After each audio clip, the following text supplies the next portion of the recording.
ये गणित में वार्षिक कार्य योजना से शुरू कर रहे हैं हम, जहां से रोका था वहीं से हम कंटिन्यू करेंगे कि वार्षिक कार्य योजना क्या है गणित में। आधारशिला क्रियान्वयन संदर्शिका के अंदर जो हमें ये गणित की 3 बुक ऐसी मिली हुई है कि नहीं मिली हुई है। आधारशिला क्रियान्वयन संदर्शिका गणित कक्षा 1, कक्षा 2 और कक्षा 3, उसके अंदर हमें वार्षिक कार्य योजना मिलेगी। तो वार्षिक कार्य योजना इसके अंदर 2 तरह से डिफाइन की हुई है, एक फ्लो चार्ट के माध्यम से। ये क्या है? वार्षिक कार्य योजना का फ्लो चार्ट है। ठीक है, तो सबसे पहले हम इसमें समझते हैं कि है क्या। तो इसके अंदर ये जो पहली 2 आप रो देख रहे होंगे इस टाइप से, तो यहां तक ये प्रेरणा सूची है। प्रेरणा सूची में आपने देखा होगा कि विषय रहता है, लर्निंग आउटकम, कोड रहता है, दक्षता रहता है। तो ये प्रेरणा सूची है। अब वो जो दक्षता थी, प्रेरणा सूची वाली जो दक्षता थी, उस दक्षता को इन्होंने क्या कर दिया है? डिवाइड कर दिया है। किसमें डिवाइड कर दिया है? छोटी छोटी दक्षताओं में डिवाइड कर दिया है। शिक्षण योजना, अब वो जो छोटी छोटी दक्षताएं हैं उनको बना दिया शिक्षण उद्देश्य। उन सब छोटी छोटी योजनाओं को विभाजित करके शिक्षण उद्देश्यों में विभाजित कर दिया गया कि शिक्षण का क्या उद्देश्य है। ठीक है, उस शिक्षण उद्देश्य के बाद उस उद्देश्य पे उन्होंने योजना बना ली है। उस 1 महीने में आप जो करोगे वो ये 3 चीज करोगे, यानी कि शिक्षण योजना आप पढ़ाओगे जो किस पे बनी हुई है? एक शिक्षण विशिष्ट शिक्षण उद्देश्य पे। उसके बाद कार्य पत्रक इस्तेमाल करोगे, फिर उसके बाद आकलन प्रपत्र भरोगे। ये 3 काम आपको करने हैं, यानी कि आपको शिक्षण योजना पढ़ानी है। वो शिक्षण योजना कहां पे आधारित है? शिक्षण उद्देश्य पे। शिक्षण उद्देश्य किससे बना है? जो हमारी एक बड़ी क्या थी, जो हमारी बड़ी दक्षता थी उसको छोटे छोटे भागों में तोड़ दिया है। वो हम आपको दिखाएंगे कैसे तोड़ दिया। तो उस पर एक योजना बनी। योजना के बाद कार्यपत्रक या अभ्यास योजना कराई, फिर उसके बाद हमने आकलन प्रपत्र भरा। ये सारे हमारे 1 माह के काम है। कैसे भरेंगे उसको हम आगे देखेंगे। ये वार्षिक कार्य योजना का फ्लो चार्ट था। अब इन्होंने वार्षिक कार्य योजना को यहां टेबुलर फॉर्म में दे दिया है, टेबल के फॉर्म में दे दिया है। कैसे? सबसे पहले उन्होंने सीरियल नंबर दिया है। फिर क्या दिया है?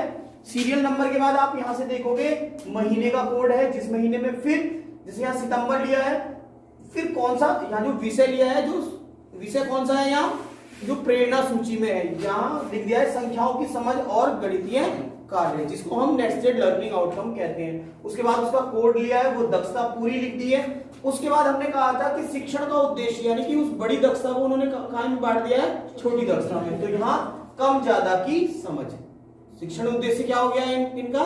कम ज्यादा की समझ। अब इस कम ज्यादा की समझ को आप कौन सी शिक्षण योजना से पढ़ाओगे? शिक्षण योजना नंबर 1। वह आपको मिलेगी कहां?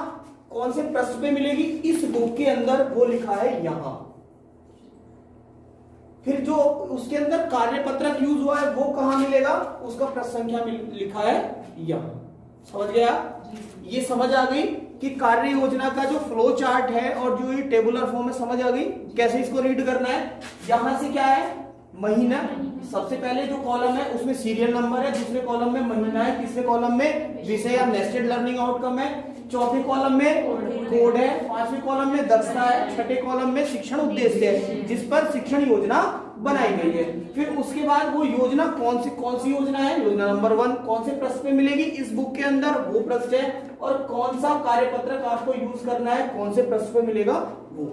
मगर हम यहाँ पीछे चले जाते हैं। यहाँ आपने ये चीज देख ली, ये देख। अब आपको आकलन पत्रक कहां से मिलेगा?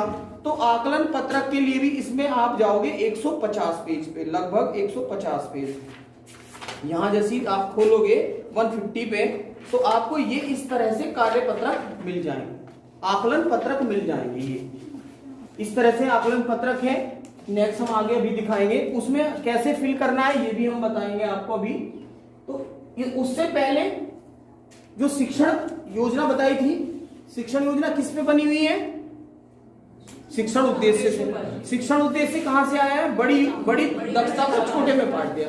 अब इस शिक्षण योजना में क्या क्या होगा वो यहां दिखा दिया है इस फ्लो चार्ट। शिक्षण योजना में क्या होगा? कितनी गतिविधि होंगी? 2। ठीक है, क्या हम उसमें गृह कार्य देंगे? हाँ देंगे। क्या हम उस योजना में आकलन करेंगे? हाँ करेंगे। यानी कि शिक्षण योजना में आकलन भी होगा, गृह कार्य भी देंगे, 2 गतिविधि होगी, और क्या होगा? बच्चे का पूर्व ज्ञान होगा। उस जो हम पढ़ाते हुए गतिविधि में नए शब्द आएंगे वो उसमें लिखे जाएंगे, और बच्चा जो सामान्य भूल कर सकता है वो भी उसमें लिखा हुआ आपको मिलेगा कि बच्चा ये सामान्य भूल कर सकता है। आप समझ रहे हैं सामान्य भूल का मतलब? कि हम कह रहे हैं कि 105 हमने बोल दिया 105 लिखो, तो बच्चा क्या कर देता है आपको पता है? 100 लिख के 5 बना देता है। तो सामान्य भूल है कि नहीं है? तो इस तरह की सामान्य भूल उसमें लिखी हुई मिलेंगी कि ऐसा मिसकंसेप्ट बच्चे के माइंड में चल रहा है, तो ये भी मिलेगा आपको। उससे ऊपर उसमें शिक्षण का उद्देश्य रहेगा, लर्निंग आउटकम कोड रहेगी, पूरी दक्षता डिफाइन रहेगी, उसका उद्देश्य। समझ आ गया ये फ्लो चार्ट क्या बता रहा है? फिर नेक्स्ट इसी तरह से आप देखोगे कि योजना जो है, जो आपको मैंने बताया था कि पहली योजना कहां मिलेगी? 42 पेज पे। इस तरह से वही चीज यहां दी गई है। इसमें आकार व वजन की समझ कौन सी दी गई है? इसमें ये वाली दी गई है जो आपको 49 पेज पे मिल रही है, आकार और वजन की समझ। अब इसमें आपको दोबारा से मैं एक बार बता देता हूं कि इसमें आपको क्या चीज मिल, सबसे ऊपर क्या है? शिक्षण का उद्देश्य, फिर लर्निंग आउटकम कोड, फिर क्या है? वो जो हमारी दक्षता है पूरी लिखी हुई है इसमें कि ये दक्षता रहेगी। उसके बाद जो संसाधन जो टीएलएम यूज करेंगे वो यहां लिखा मिलेगा आपको। टाइल्स है ना, तो टाइल्स यहां लिखा, ये जो टाइल्स है इसमें जब आप कक्षा में प्रेजेंट कर रहे होंगे तो जो भी आप शिक्षण योजना देखोगे, मान लो हमें ये वाली शिक्षण योजना पढ़ानी है, तो इसमें कौन कौन से टीएलएम की जरूरत पड़ेगी पहले से ही व्यवस्था करके रखनी है आप। यानी कि आपको टाइल्स की जरूरत पड़ेगी जो हमने मैथ किट में दिखाई थी। इसमें पोस्ट कार्ड की जरूरत पड़ेगी, तो पोस्ट कार्ड नहीं है तो आप इस टाइप से कोई पेपर ले सकते हैं, जैसे हमने ये लिया है जिसकी लंबाई चौड़ाई अलग अलग है इस वाली गतिविधि के लिए। टाइल्स हम कहां से ले लेंगे?